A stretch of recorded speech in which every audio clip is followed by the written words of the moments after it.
أعوذ بالله من الشيطان الرجيم. بسم الله الرحمن الرحيم. يا أيها الذين آمنوا اتقوا الله ولتنظر نفس ما قدمت لغد واتقوا الله إن الله خبير بما تعملون. وقال الله تبارك وتعالى إنا إلينا إيابهم ثم إن علينا حسابهم. আমি তাদের শিষ্য হব গো, তারা হোক মোর উস্তাদ। আমি তাদের শিষ্য হব গো, তারা হোক মোর উস্তাদ। যারা মৃত্যুর কোলে ঝাঁপিয়ে পড়িতে সদা হয়ে থাকে উন্মাদ, সদা হয়ে থাকে উন্মাদ। হৃদয়ে যখন জেগে উঠে তাদের জিহাদের মিঠা উল্লাস, বছরের সুখ পরিহার করে স্বর্গের সুখ তল্লাশ, করে স্বর্গের সুখ তল্লাশ। অব্যক্ত ব্যথার ঝড় বয়ে গেলেও মুখে আনে না কো ফরিয়াদ। যারা মৃত্যুর কোলে ঝাঁপিয়া পড়িতে সদা হয়ে থাকে উন্মাদ। ফাঁসির তক্তে দাঁড়িয়ে যাহারা গাহে ভক্তি ত্যাগের গান, ফাঁসির তক্তে দাঁড়িয়ে যাহারা গাহে ভক্তি ত্যাগের গান, হাতছানি দিয়ে তাদের ডাকে জান্নাত। এসো তোমাদের করি সম্মান, এসো তোমাদের করি সম্মান। শাহী হাভেলিতে মেহমানি করো, শাহী হাভেলিতে মেহমানি করো। আজ ভুলে যাও অবসাদ। যারা মৃত্যুর কোলে ঝাঁপিয়ে পড়িতে সদা হয়ে থাকে উন্মাদ, সদা হয়ে থাকে উন্মাদ।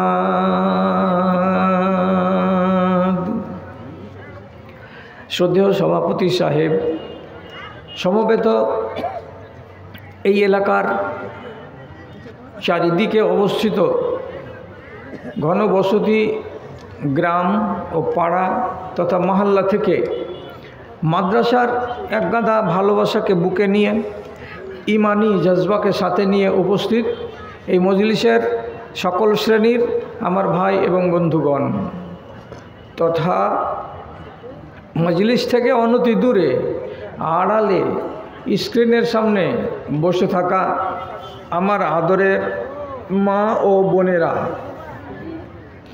আল্লাহর শুকরিয়া আদায় করছি। দীর্ঘদিন পরে আমরা এই ময়দানে আজকে একত্রিত হয়েছি এবং এই সুবাদে বিভিন্ন ওলামায়ে দ্বীনের মুখ থেকে কিছু দ্বীনি ও ঈমানকে বৃদ্ধি করে এমন বয়ানাত শুনে নিজেদেরকে সমৃদ্ধ করার একটা সুন্দর সুযোগ হাতে পেলাম। তারপরে আপনারা আমরা নিজেদের সাধ্য অনুযায়ী পকেটে হাত ভরে মুত্তাকি হওয়ার একটা পরিচয় পেশ করলাম। ওয়া মিম্মা রাযাকনাহুম ইউনফিকুন। কিছু পয়সা, কিছু টাকা, কিছু আনাজ শস্য মাদ্রাসাকে দান করে এখানে আমরা নিজেদেরকে মুত্তাকি হিসাবে তুলে ধরার একটা সুন্দর মৌকা বা সুযোগ হাতে পেলাম। বাড়ি থেকে বেরিয়েছেন কষ্ট করে, পায়ে ধুলোবালি লাগিয়েছেন, হয়তো চোট লেগেছে, হয়তো হোঁচট খেয়েছেন, আবার এই অন্ধকার রাতে বাড়ি ফিরে যাবেন।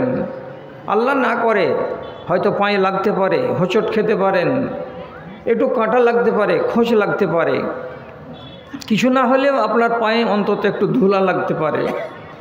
তাহলে আপনি আর একটা সুন্দর সুযোগ গ্রহণ করতে পেরেছেন যে নবী করিম সাল্লাল্লাহু আলাইহি সাল্লাম বলেছেন, মানি গর্রাত কদমাহু ফি সাবিলিল্লাহ হারামাল্লাহু আলাইহিন নার। কোনো মানুষ যদি আল্লাহর পথে বেরিয়ে নিজের পায়ে ধুলো লাগাই, বালি লাগাই, তাহলে সেই ধুলো বালিটা তার জন্য অকল্যাণের নয়, তার কল্যাণ সাধন করে এবং ওই পাকে আল্লাহ তাআলা জাহান্নামের জন্য হারাম করে দেন। তাহলে আমার এখানে আসা, আমার এইখান থেকে ফিরে যাওয়া, এখানে বসে বসে ওলামায়ে দ্বীনের বয়ান শোনা এবং সাধ্যমতো মাদ্রাসাকে কিছু দান করা, তিনটি সুযোগ আমি একত্রে উপভোগ করতে সুযোগ পেয়েছি এই ময়দানে হাজিরি দিয়ে। তার জন্য আপনাদের মতো ভাইগুলোর কাছে বিনীত নিবেদন, রব্বুল আলামিনের খেদমতে বারগাহে আপনি একটুখানি নামাক হালালি করুন, শুকরগুজারি করুন, মোহাব্বতের সাথে নিজের জায়গাতে বসে কৃপণতাকে ছেড়ে উদার মনে, উদার চিত্তে একটু গুনগুনিয়ে বলে উঠুন, মোহাব্বতের সাথে শুকরিয়া করুন, আলহামদুলিল্লাহ। তারপরে তার আখিরি নবী রাহমাতুল্লিল আলামিন, বিপ্লবী জননেতা জানাবে মুহাম্মাদুর রাসূলুল্লাহ সাল্লাল্লাহু আলাইহি ওয়াসাল্লামের উপর শত সহস্র দরুদ ও সালাম নাজেল হোক। আল্লাহুম্মা সাল্লি আলাইহি, আল্লাহুম্মা বারিক আলাইহি। বেরাদারান ইসলাম, আমি শেষ সময়ে এসেছি, অর্থাৎ 11:30টার সময় আমার কথা আরম্ভ হয়েছে।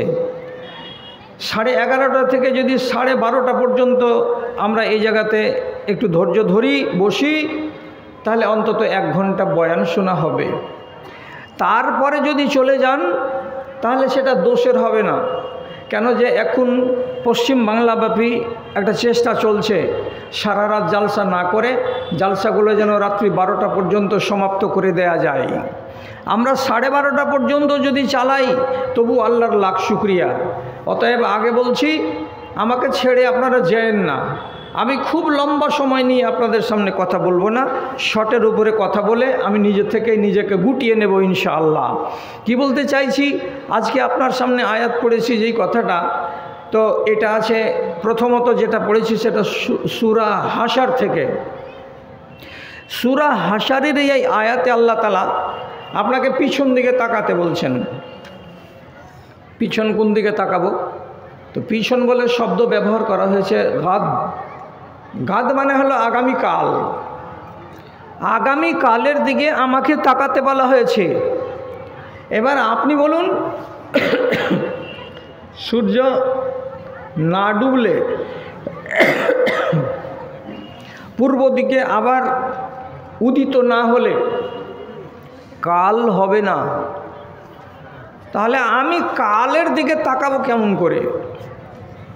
কালকে আমি দেখব কি করে?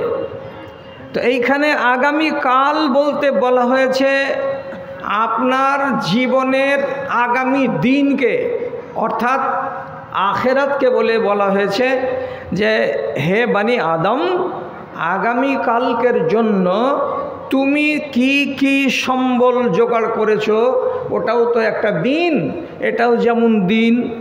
এই দিনের 12 ঘন্টায় যদি সকালবেলায় চা বিস্কিট খাই, বেলা 10টার সময় রুটি খাই, বেলা 1টার সময় নামাজের পরে ভাত খাই, তারপরে রাত্রি 8টার সময় আমরা আবার খানা খাই, তাহলে এই দিনে যদি আমাকে এতটি প্রয়োজন লাগে, তো ওই দিনের প্রয়োজন সম্পর্কে তুমি কতটা কি প্রস্তুতি নিয়েছো, তার জন্য তোমাকে পিছন দিকে তাকাতে বলা হচ্ছে যে কালকের দিকে তাকাও।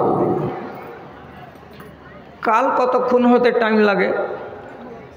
কাল হলে এখন বেঁচে আছি বলে আজ, আপনার কাল হতে কতটা সময় লাগে? যেটাকে আমি দুনিয়া বলি সেটাকে উর্দুতে বলা হয় জাহান। জাহান। তো একজন কবি বলছেন, মানুষ হে একটু ভাবো তো, একবার বসে বসে 1 মিনিট ভাবো তো, আমার কথাটাকে শুনে ভাবো তো। তিনি কবি নিজে বলছেন জাহানটা কেমন। তো উনি বলছেন, এক ইয়ে জাহাঁ, এক ও জাহাঁ, इन दो जहां के दरमियान, একটা হলো এই দুনিয়া আর একটা হলো ওই দুনিয়া।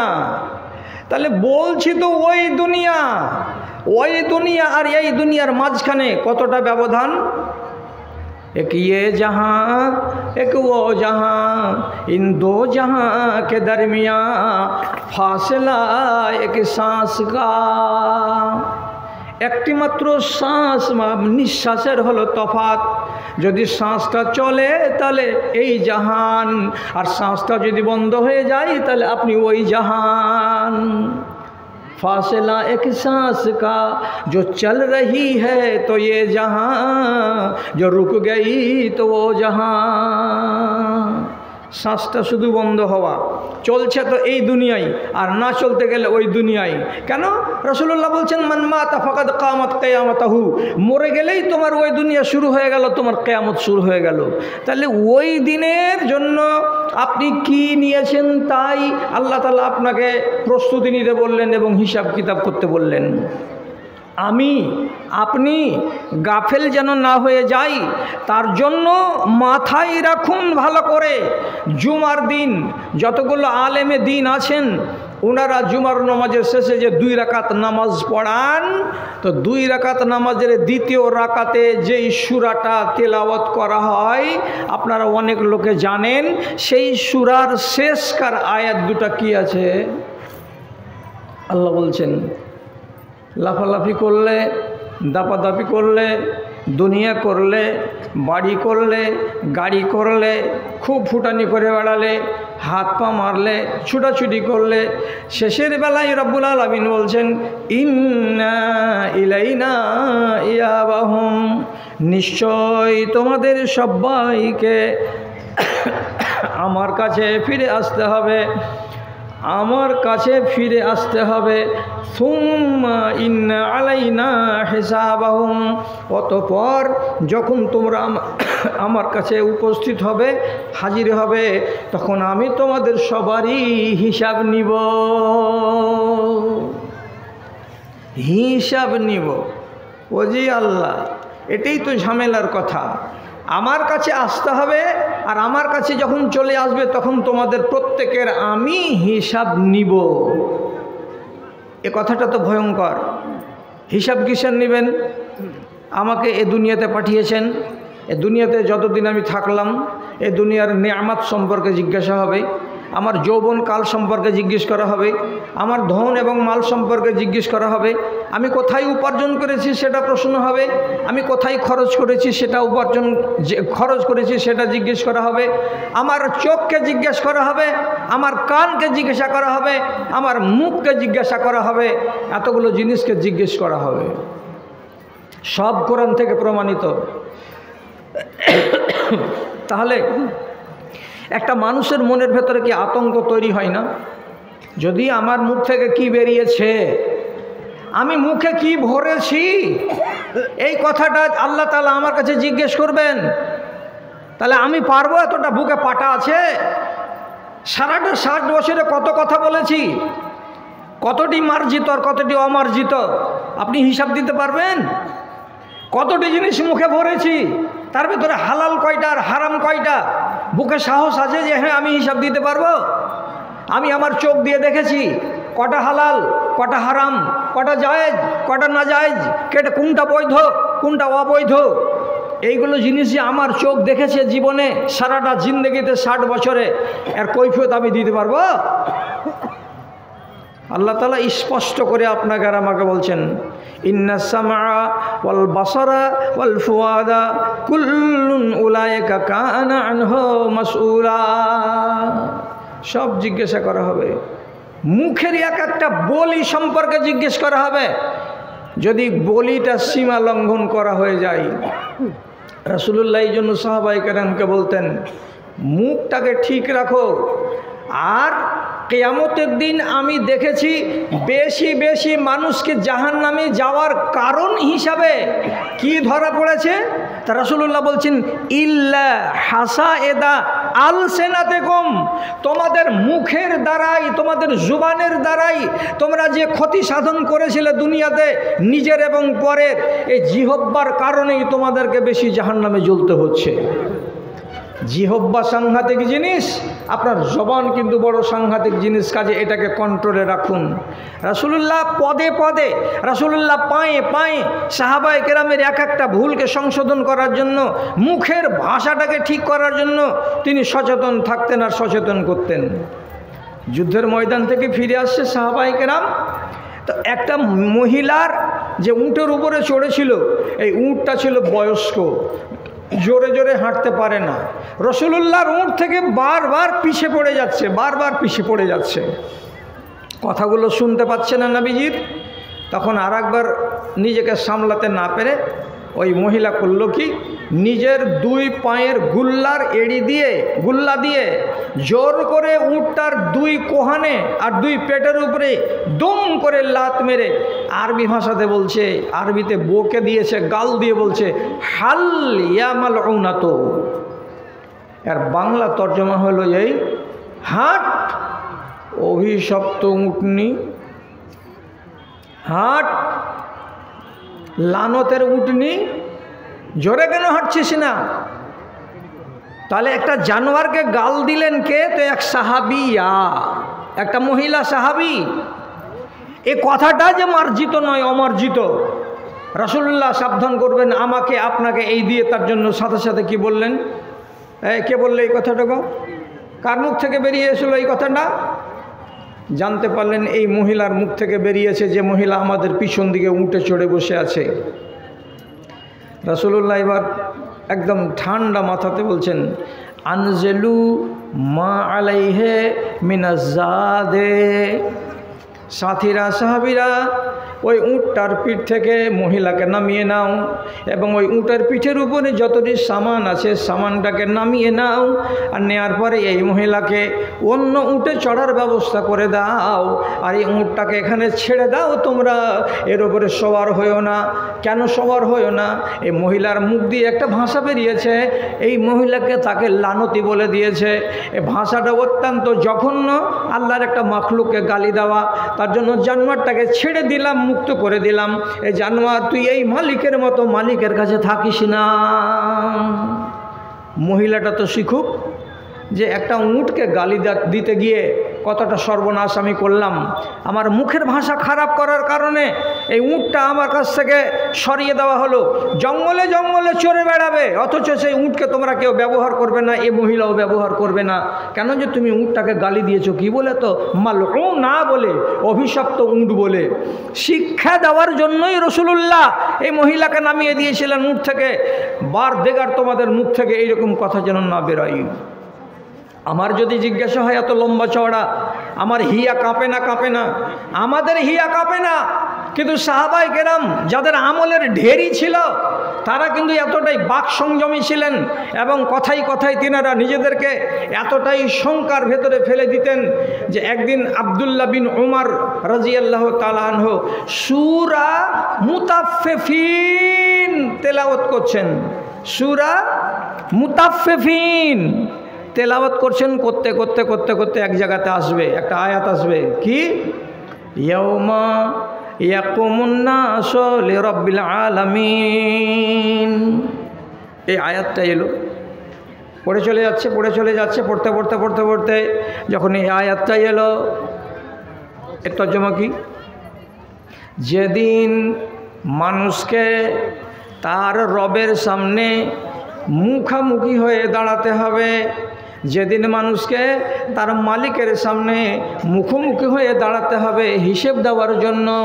এই কথাটা যখন তিনি পড়ে নিলেন, ভেতরটা এমন কেঁপে উঠল, এমনটা তিনি ভয়ে কাতর হয়ে গেলেন যে আর আগে পড়তে পারলেন না।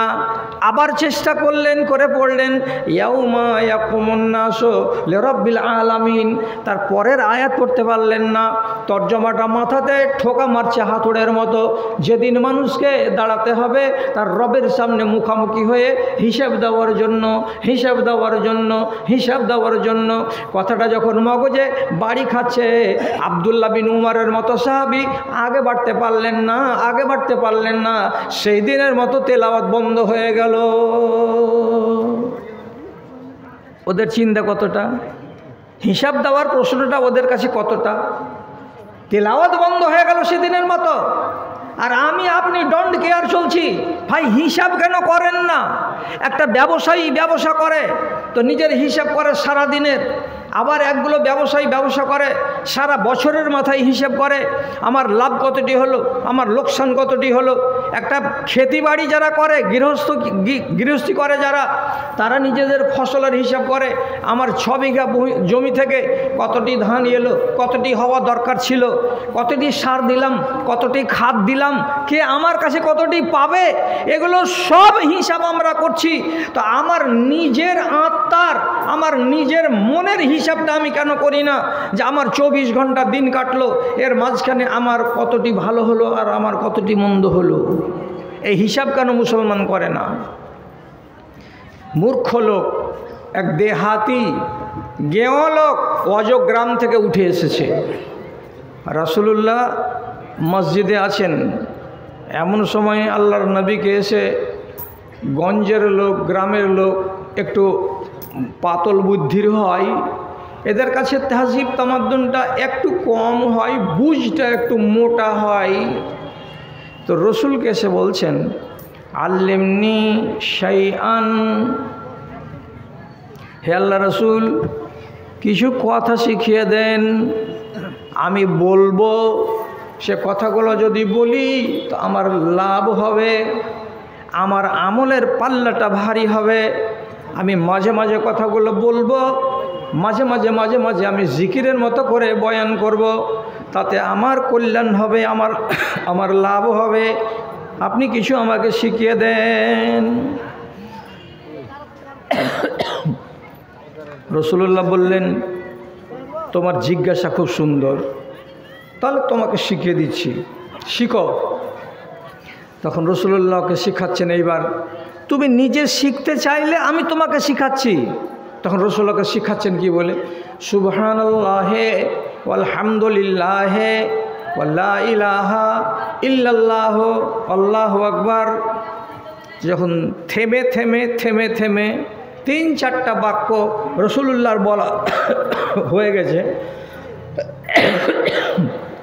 তখন লোকটা রসুলের কথাগুলোর দিকে এমনি করে, যেমন কোনো মানুষ হা করে কারোর দিকে তাকায়, তো ওই রকম করে তাকাচ্ছে। একবার রসুল কি বললেন, সুবহানাল্লাহ।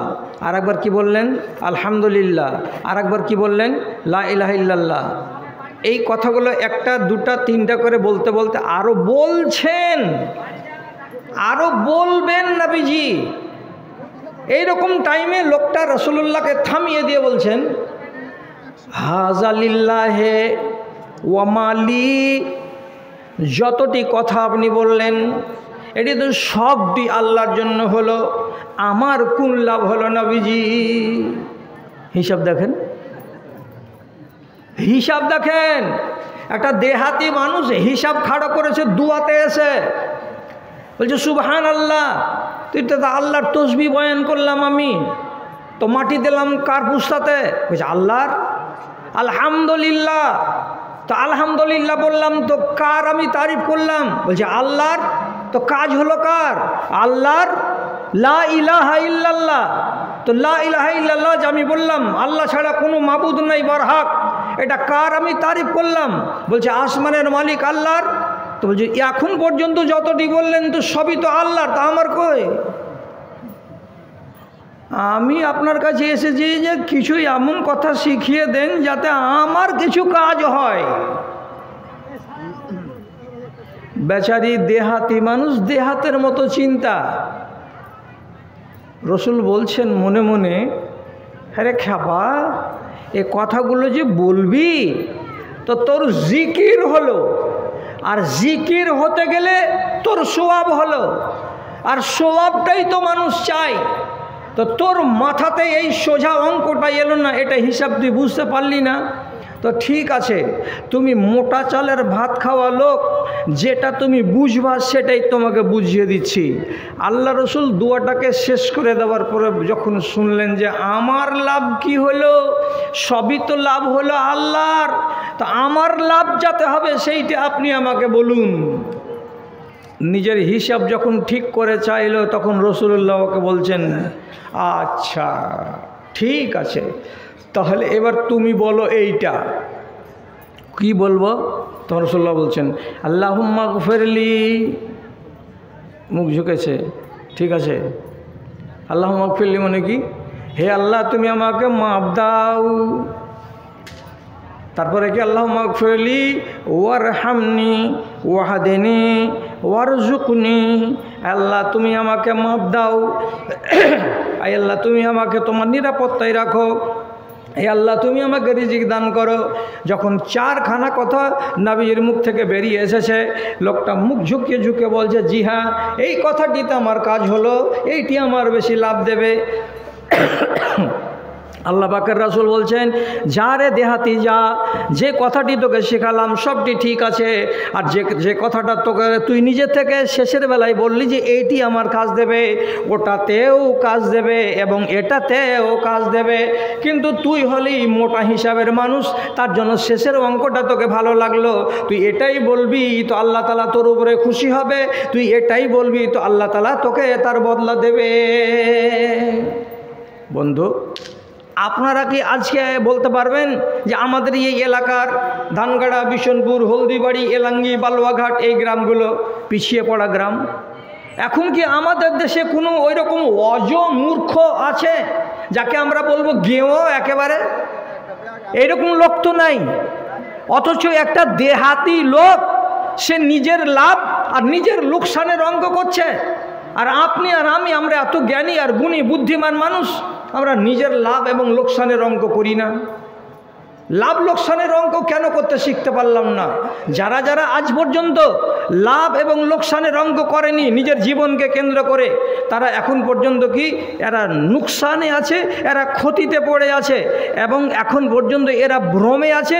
ভ্রম কাটবে সেদিন তারা বুঝবে। কবে ভ্রমটা কাটে মানুষের? যখন কবর কাছে চলে আসে তখন ভ্রম ভেঙে যায়। কখন ভ্রম ভাঙে?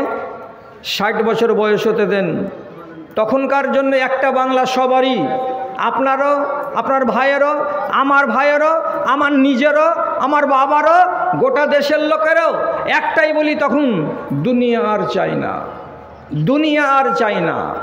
জি, আপনি যদি 60 বছরের একটা লোককে 16 বছরের মহিলার সঙ্গে বিয়ে পড়াতে চান তো আর বলি হবে এটা দুনিয়া আর চাই না। সরানের মাঠে জমি বিক্রি হচ্ছে, মহাজন হাজি নিবা, বয়স কত? তো 65 বছর। এখন চোখ এমনি ঢুলু ঢুলু করছে, সুজে না, কানে কথা আসে না, এইরকম বয়সের মানুষকে আপনি বলতে যাবেন পরে এটাই কথা বলবে দুনিয়া আর চাই না। কি করব এখন আমি 65 বছর বয়সে এগুলো নিয়ে? সেই বয়সে ভ্রমটা ভাঙবে, আর ওই বয়সটা এমন যে এদিকে যদি আপনার খেসারত থেকে যায়, আপনি 65 বছর বয়সে মেকআপ নিতে পারবেন না, আপনি সেগুলোকে পুষিয়ে দিতে পারবেন না। তার জন্য ইমাম গাজালি রাহেমাহুল্লাহ উনি ব্যক্তিগতভাবে একটা বড় আলেমী দিন, একটা বিদ্বান মানুষ, তিনি নিজের মনে একটা কথা বলেছেন, একটা বড় মানুষের কথা তার দাম দেন। তিনি কি বলছেন? ক্যাডারের একটা ব্যাগ ছিল, কে নিয়ে চলেছে? কোন ক্যাডার? আমাদের রান্না করতে এসেছিল ক্যাটারার। ও, এই ক্যাটারারদের একটা ব্যাগ, ওতে ওদের কিছু জিনিসপাতি আছে, কে ভুল করে ক্যাটারারদের ব্যাগ নিয়ে চলে গেছেন, কে ভুল করে ক্যাটারারদের ব্যাগ নিয়ে চলে গেছেন, দয়া করে ব্যাগটা তাদেরকে দিয়ে দিবেন ভাই। এখানে আছে বলে আমাদের ও আচ্ছা, ভালো করেছো, যাক ঠিক আছে, পাওয়া গেছে, ছেড়ে দেন। তো কি কথা বলছিলাম? ইমাম গাজালির কথা বলছিলাম। তো ইমাম গাজালি কি বলছেন? আগে পা দুটা যতক্ষণ সোজা আছে দাঁড়িয়ে দাঁড়িয়ে নমাজটা পড়ে নাও, যতক্ষণ সাজদা দেওয়ার মতো ক্ষমতা আছে তুমি সাজদাটা দিয়ে নাও। কেন রে ভাই, কেন রে দাদা? বলছে আমি আমার জীবনে অনেক মানুষ দেখেছি যারা শেষ বয়সে নামাজ ধরেছে কিন্তু কপালখানাকে জমিনে টেকাতে পারে না। কথাটা উনার আমি কিন্তু খুব দাম দিয়েছি। সাজদা না দিলে নামাজ হয় না।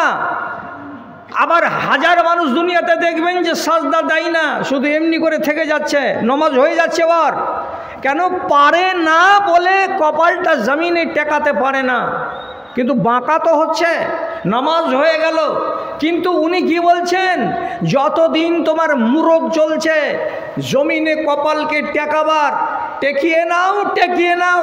আমি হাজার মানুষ দেখেছি আমার জীবনে শেষ বয়সে তার কপালখানা জমিনে আর লাগেনি। আপনি দেখতে পান না আজকে প্রত্যেকটা মসজিদে দুখান করে চারখান করে চেয়ার রাখা আছে, নাই? হলদিবাড়িতে আছে না নাই? বিশনপুরে আছে আমাদের জুমা মসজিদে। খানা কাবাতে দেখবেন হাজার হাজার টুল আর চেয়ার রাখা আছে, আর একটা দুটা নয়, হাজার হাজার মানুষ বসে বসে নামাজ পড়ছে, সেজদা দিতে পারে না, রুকু করতে পারে না।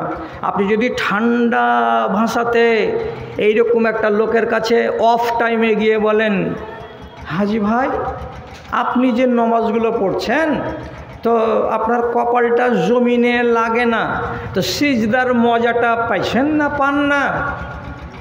ওকে জিজ্ঞেস করে দেখেন তো, ওকে এমন বিষ লাগবে, ওর মনটাতে এত আঘাত লাগবে যে ফুফরে কান্না করে উঠবে, আর দিয়ে ভাঙা ভাঙা আওয়াজে বলবে, দাদু হে জিয়ের আরমান মিটে না, মনের আরমানটা মিটে না, সুখ পাই না নামাজ পড়ে।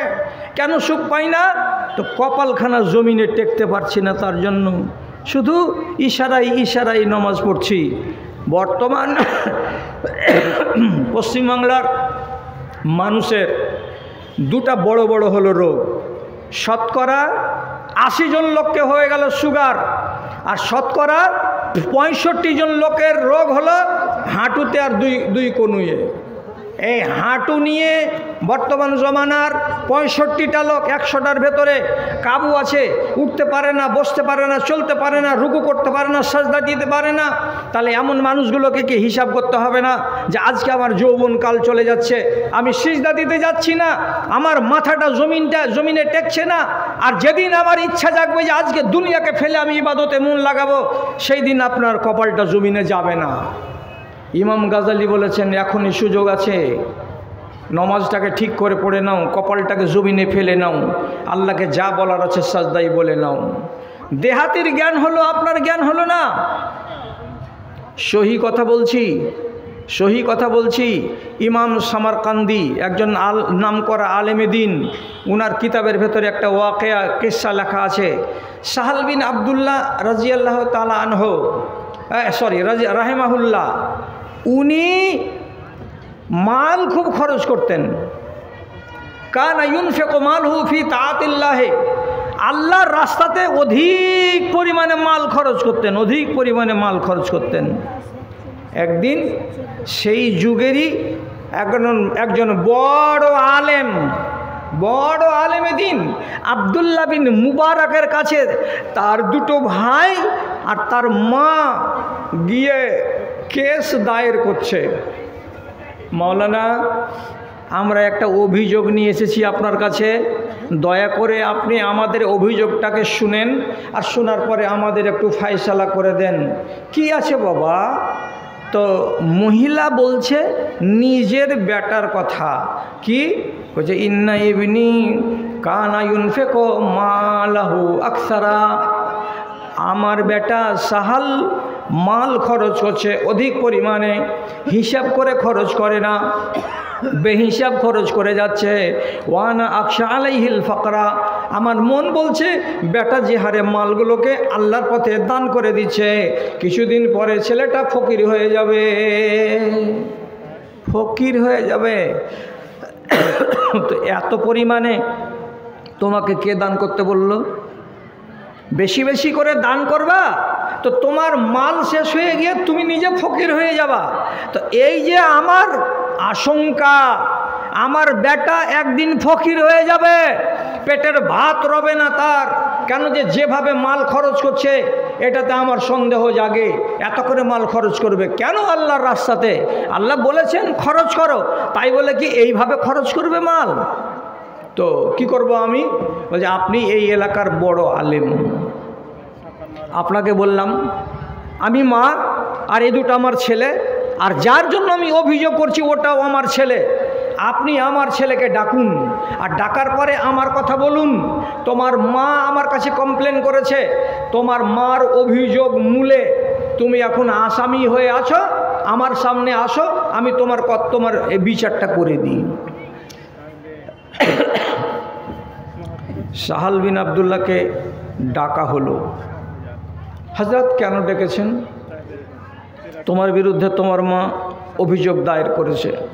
কি অভিযোগ?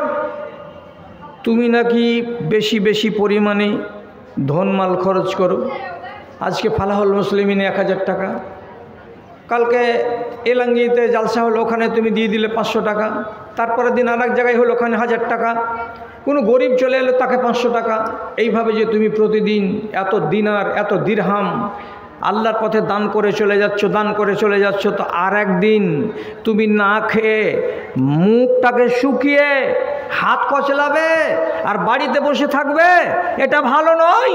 এই জন্য তোমার মা অভিযোগ করেছে। তোমাকে আমি বলছি, এমন করে মাল ধনকে আল্লাহর পথে দান করে খরচ করে দিও না, এত করে খরচ করার কথা শরীয়তে নাই। তখন কি বলছে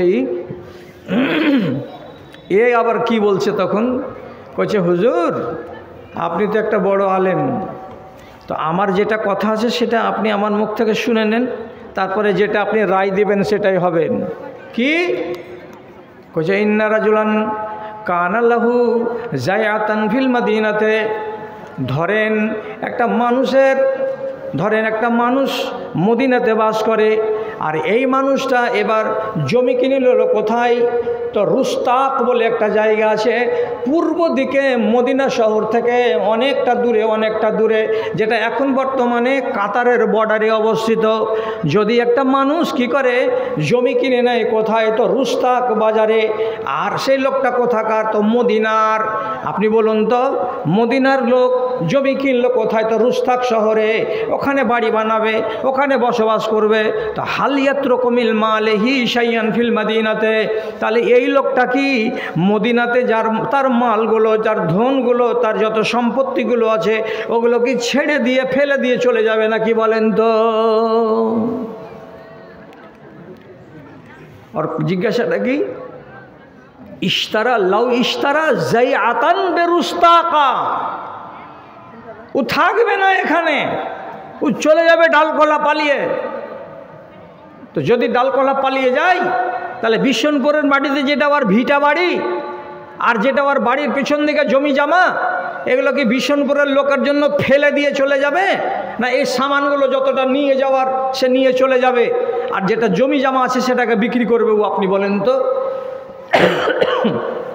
তো বলছে লোটা, ঘটি, আসবাবপত্র, চেয়ার টেবিল, খাটলা, এগুলো হলো প্রয়োজনের জিনিস। এগুলো মানুষ যদি নিজের জায়গাটাকে বদল করে, তো যেখানে যাবে সেখানে বেঁধে নিয়ে চলে যাবে। আর যে জমিটার কথা বলা হচ্ছে, জমিগুলোকে বিক্রি করে দিয়ে তার টাকাটা ওখান থেকে নিয়ে চলে যাবে নতুন জায়গায়। এখানে কিছুই ফেলে রাখবে না, কেন যে লোকটা এখানে বাস করবে না, শহরটাকে ছেড়ে চলে যাচ্ছে অন্য জায়গায়।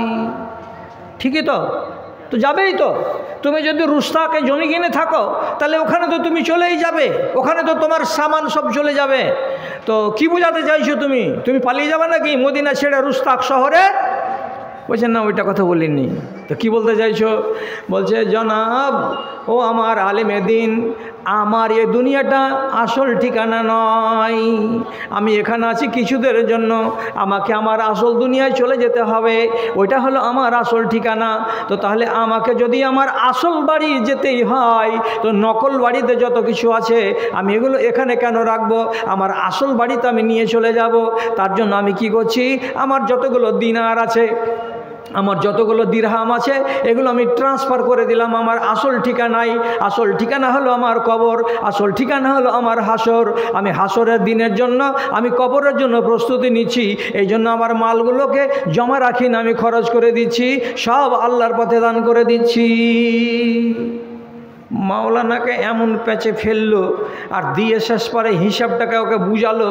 তখন এত বড় আলেম যে তিনি আব্দুল্লাহ বিন মুবারক হাদিসের পণ্ডিত মুহাদ্দিস মানুষ, ওর মাকে ডেকে বলছে, তোমার ছেলেটা যে অঙ্ক পড়েছে, তোমার ছেলেটা যে হিসাব ধরেছে, তোমার ছেলের হিসাবটাকে তোমরা বুঝতে পারো না, আমিও নিজে বুঝতে পারিনি।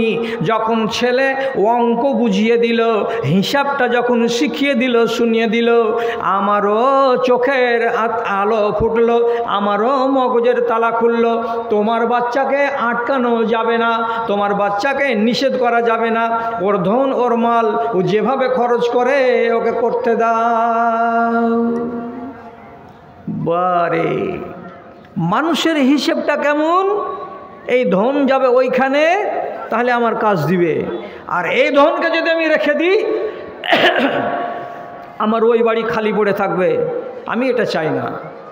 তো ভাইজান, আমরা এই দুনিয়াতে মেহমান হিসেবে আছি 60 থেকে 65 বছর।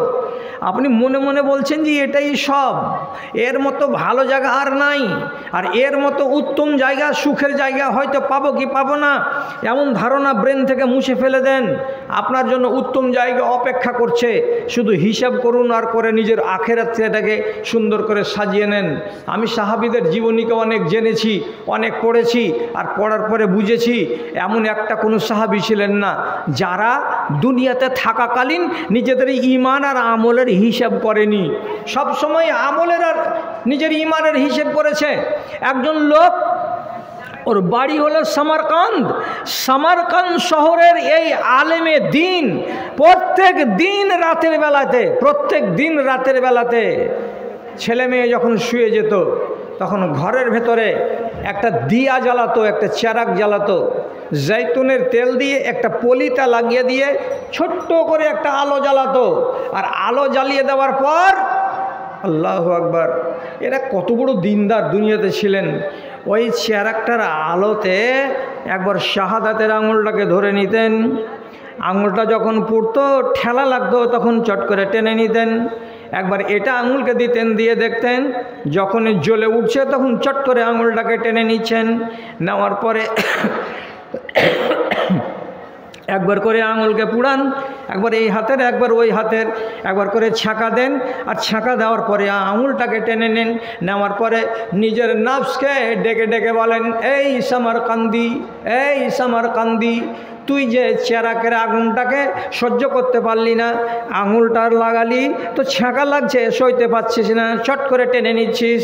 যেই দিন তোর আগুনকে টানা যাবে না, যেই দিন তোকে এমন জায়গাতে ফেলে দেওয়া যাবে যে ওখান থেকে উঠতে পারবি না, পালাতে পারবি না, ডানে আগুন, বামে আগুন, পিছনে আগুন, সামনে আগুন, সেই দিন ওই আগুন থেকে কেমন করে নিজেকে বাঁচাবি? যদি এটা হিসাব থাকে তো বল, সারা দিন কি করেছিস আগুন থেকে বাঁচার জন্য?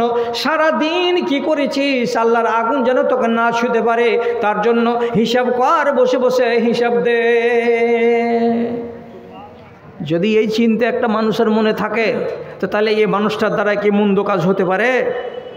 রকমার হিসাব দেখেছি সাহাবীদের ভেতরে, আর আক্কেলের তালা গুম হয়ে যাচ্ছে আমাদের যে আল্লাহ এরা কি মানুষ ছিল। তারপরেও হিসাব কেমন? আবু বকর সিদ্দিক সম্বন্ধে হাদিসে লেখা আছে, কি লেখা আছে? যে আম্বিয়ায়ে কেরামদের জান্নাতে যাওয়া শেষ হয়ে যাওয়ার পর পৃথিবীতে যত উম্মত আছে, সমস্ত উম্মতের ভেতরে সর্বপ্রথম উম্মতে মুহাম্মাদির প্রথম ব্যক্তি যিনি জান্নাতে যাবেন তার নাম কি? তো আবু বকর সিদ্দিক। তাহলে এত ফজিলত রাসূলুল্লাহ বলেই দিয়েছেন আগে তার, হ্যাঁ, তার সম্বন্ধে নবীজি বলছেন, লাউ ওযিয়া ঈমান আবি বকরিন ফি কাফাতিন, আবু বকরের ঈমানকে যদি একটা পাল্লাতে রাখা যায়, আর সারা জগতের মুসলমানদের ঈমানকে আর একটা পাল্লাতে রাখা যায়, এতে হলো কি ধানগড়া বিশনপুর অঞ্চল পড়লো, মালদা জেলা পড়লো, পশ্চিমবাংলা পড়লো, সারা ভারত পড়লো, সারা দুনিয়া পড়লো।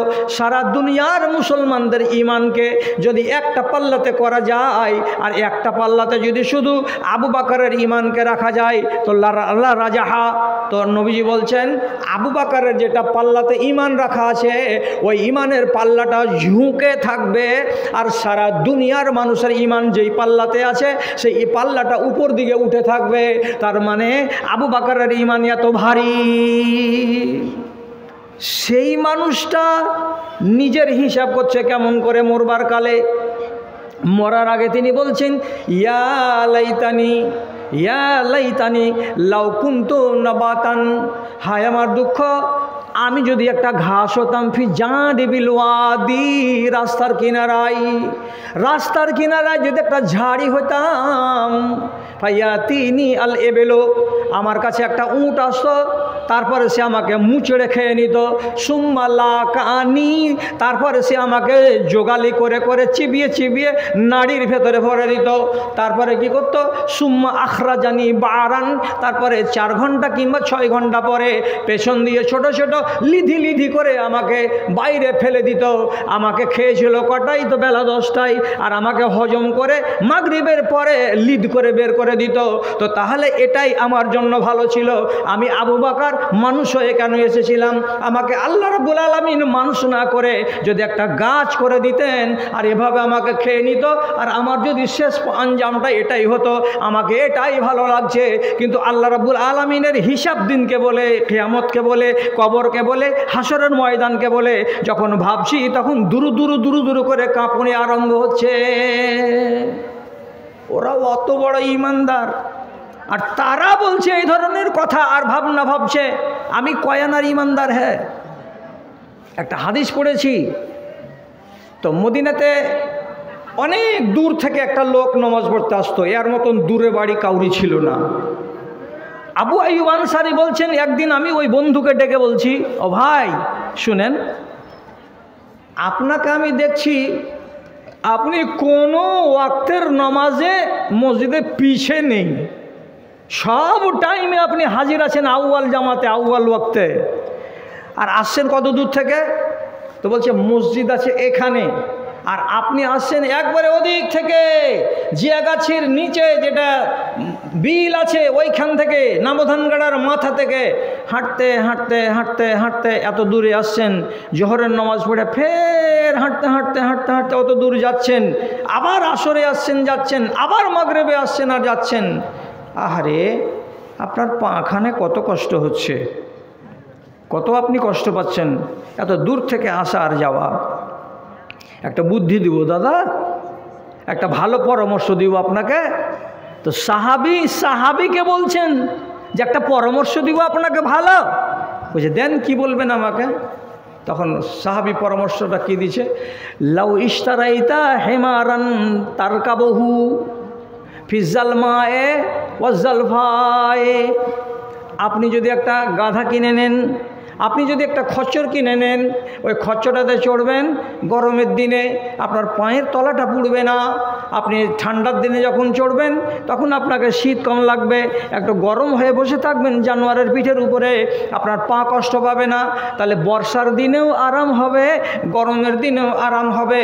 আর ওই উটের পিঠে চড়ে চড়ে আপনি আসবেন, আপনার শরীরটা কিন্তু আরাম পাবে। করেন না এটা? এটা করলে কি ক্ষতিটা হবে আপনার? একটা খচ্চর কেনার টাকা নাই আপনার। তাহলে ভালো পরামর্শ দিচ্ছেন এক সাহাবি উবাই ইবনে কাব, কাকে? তো আর এক সাহাবিকে।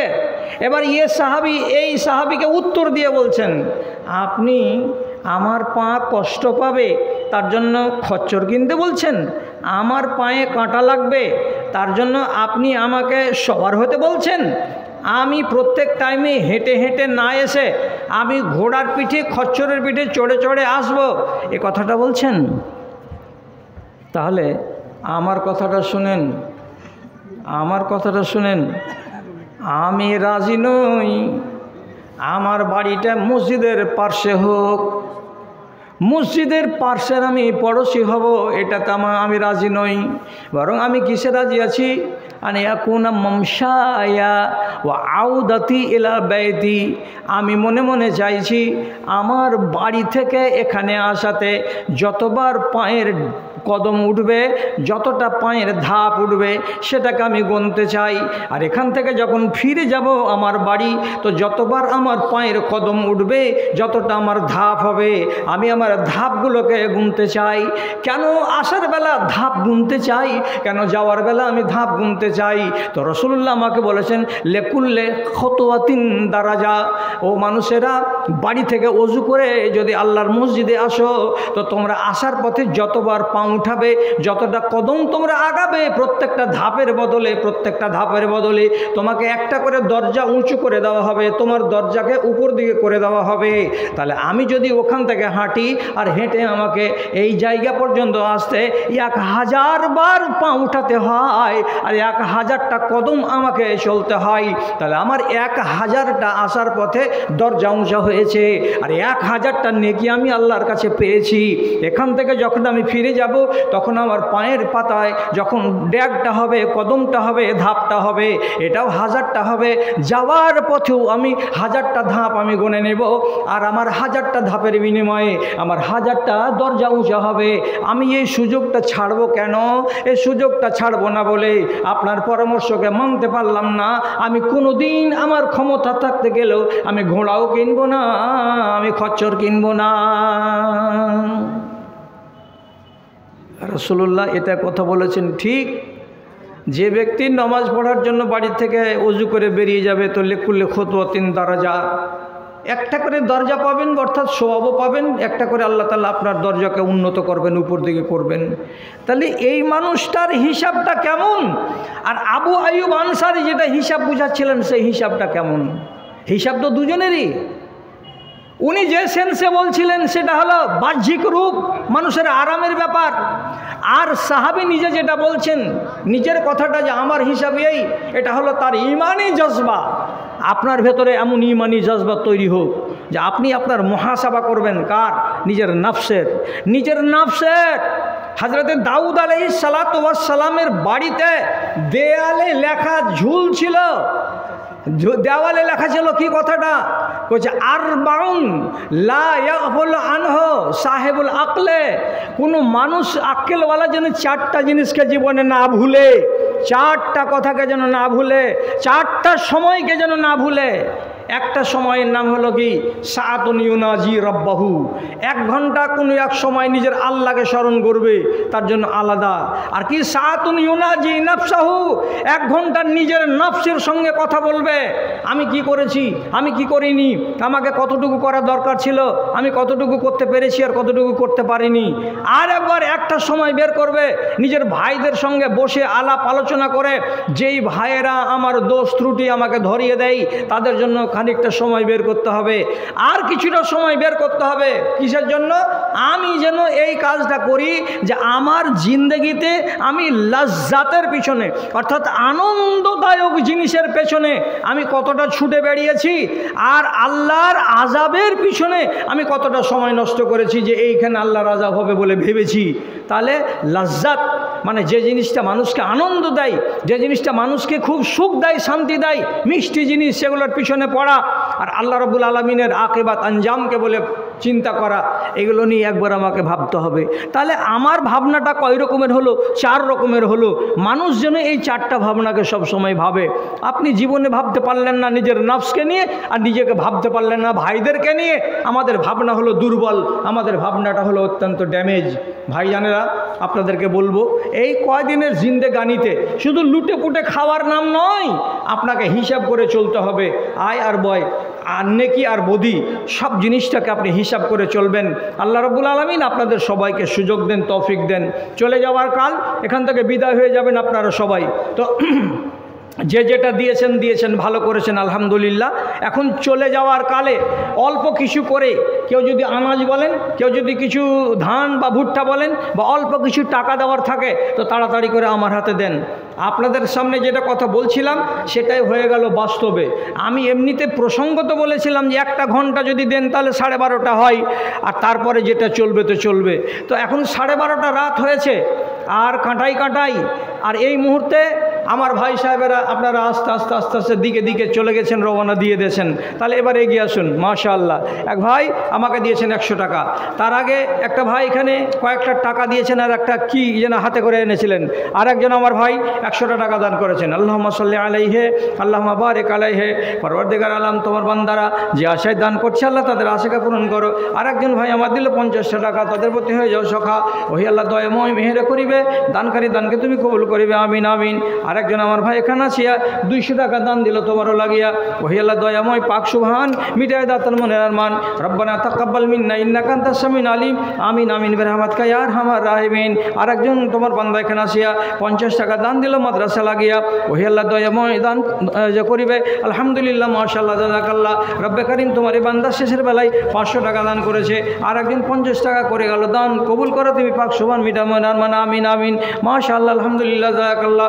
রব্বে কারীম তোমার বান্দারা যে আশায় দান করছে আল্লাহ তাদের আশাকে পূরণ করো, তাদের হালকে সুখে রাখো, শান্তিতে রাখো। রব্বানা তাকাব্বাল মিন্না ইন্নাকা আনতাস সামিউল আলিম, আমিন আমিন। কে দিয়েছে? ও তুমি দিলা? আচ্ছা, টাকা আজ কতটি উঠেছে? 80। তো সবটি দিয়ে দিলা?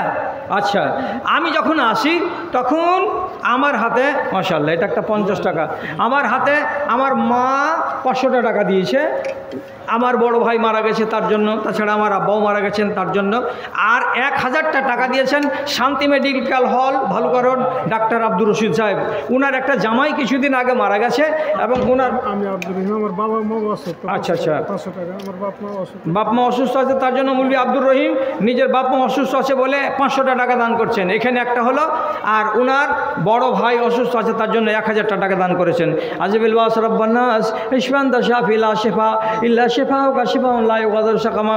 আল্লাহুম্মা ইগফির লাহুমা ওয়ারহামহুমা, আল্লাহুম্মা আইয়িদহুমা বিল ইলমি ওয়াল হিলমি ওয়া যায়্যিনহুমা বিল ঈমানি ওয়াত তাকওয়া ওয়া লা তুআররিজহুমা বিল ফিতানি ইয়া রাব্বাল আলামিন। আল্লাহুম্মা সাল্লি আলাইহি আল্লাহুম্মা বারিক আলাইহি। পরওয়ারদিগার আলম, তোমার বান্দারা দুনিয়াতে যতক্ষণ বেঁচে আছে আল্লাহ স্বাস্থ্যবান করে রাখো, ঈমান আমানে রাখো, সহি সালামত রাখো, আমিন আমিন বিরহমাতিকা ইয়া আরহামার রাহিমিন। আরেকজনকে তোমার এক বান্দা শেষের বেলায় 150 টাকা করে গেল দান। এ দান মঞ্জুর করো পাক সুবহান। ওহি আল্লাহ দয়াময় মেহের করিবে, দানকারী দানকে তুমি কবুল করিবে। তাদের কেউ যদি থেকে থাকে কবরেতে তারা নিবে তুমি নিজের রহমতে। রব্বানা তাকাব্বাল মিন্না ইন্নাকা আনতাস সামিউল আলিম, আমিন আমিন বিরহমাতিকা ইয়া আরহামার রাহিমিন। আর একজন নওজওয়ান ছেলে শেষের বেলায় 500 টাকা দান করেছে। আয় আল্লাহ তার দানকে তুমি কবুল করে নাও, যে আশায় দান করেছে তার আশাকে পূরণ করো। আল্লাহুম্মা সাল্লি আলাইহি আল্লাহুম্মা বারিক আলাইহি।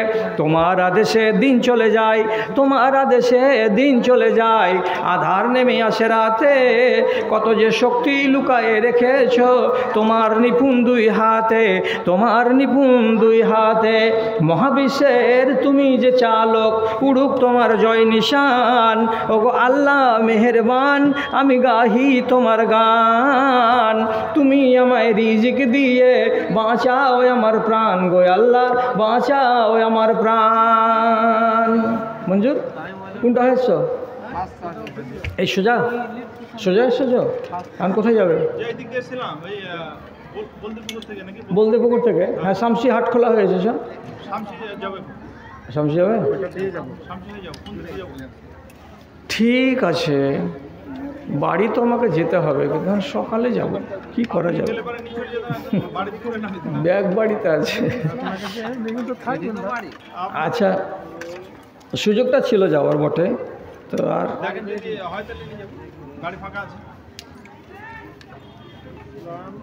ঘর মা কি বলবে। তো যাই হোক, ময়দান খালি। তো এইবারের মতো আমরা বিদায় হলাম। আপনারা ভালো থাকুন, সবাই ঈমান আমানে থাকুন। হায়াত বাকি তো মোলাকাত বাকি ইনশাআল্লাহ। আসসালামু আলাইকুম ওয়া রাহমাতুল্লাহ। বিশনপুর যাওয়ার কেউ আছো গো? কেউ না, এখন হাঁটতেই হবে শেষের বেলায়। না না এইখানে 5-7 মিনিটের ব্যাপার। অনেকগুলো ছেলেপিলে থাকে কিন্তু এখন দেখতে পাই না কাউ।